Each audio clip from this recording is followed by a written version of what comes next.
बिस्मिल्लाहिर्रहमानिर्रहीम अस्सलाम वालेकुम। आज मैं आप सबको रेड लोबी बनाने का तरीका सिखा रही हूँ। जिस तरीके से मैं बनाऊँगी उस तरीके से आप लोग बनाएंगे तो घर में हर कोई शौक़ से खाएगा।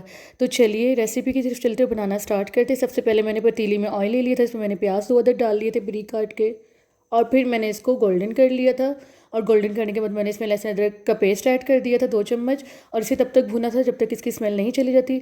फिर इसमें मैंने 4 अदद बड़े टमाटर बारीक काट के ऐड कर दिए थे। फिर मैंने इसमें मसाले ऐड कर दिए थे, जिसमें मैंने 2 चम्मच लाल मिर्च का पाउडर, नमक, हाफ़ चम्मच काली मिर्च का पाउडर, हाफ़ चम्मच हल्दी, 1 चम्मच, और इसमें मैंने तमाम मसाले ऐड कर दिए थे। एक मसाला और ऐड होगा लेकिन वो एंड पे मैं बताऊंगी।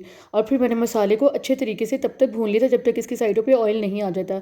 और मसाले को अच्छे तरीके से भूनने के बाद फिर मैंने इसमें लोबिया बॉइल्ड किया हुआ ऐड कर दिया था। लोबिया को मैंने 6 से 7 घंटे के लिए पानी में भिगो लिया था। और फिर मैंने इसका जो पानी था लोबिया का वो आपने फेंकना नहीं, जिसमें आपने लोबिया बॉइल्ड किया था। और लोबिया को मैंने अच्छे तरीके से मिक्स कर लिया था। और लोबिया को मैंने जिस पानी में बॉइल्ड किया था उसका वो पानी इसमें हम शोरबे के लिए ऐड कर देंगे। वो पानी आप लोगों ने फेंकना नहीं है लोबिया को उबालने के बाद। इससे ये होता है कि शोरबे का टेस्ट बहुत अच्छा आता है। और फिर मैंने इसको मिक्स करने के बाद फिर मैंने इसको दम पे रख दिया था। तेज़ आंच पे 15 मिनट्स के लिए मैं इसको दम पे रखूँगी।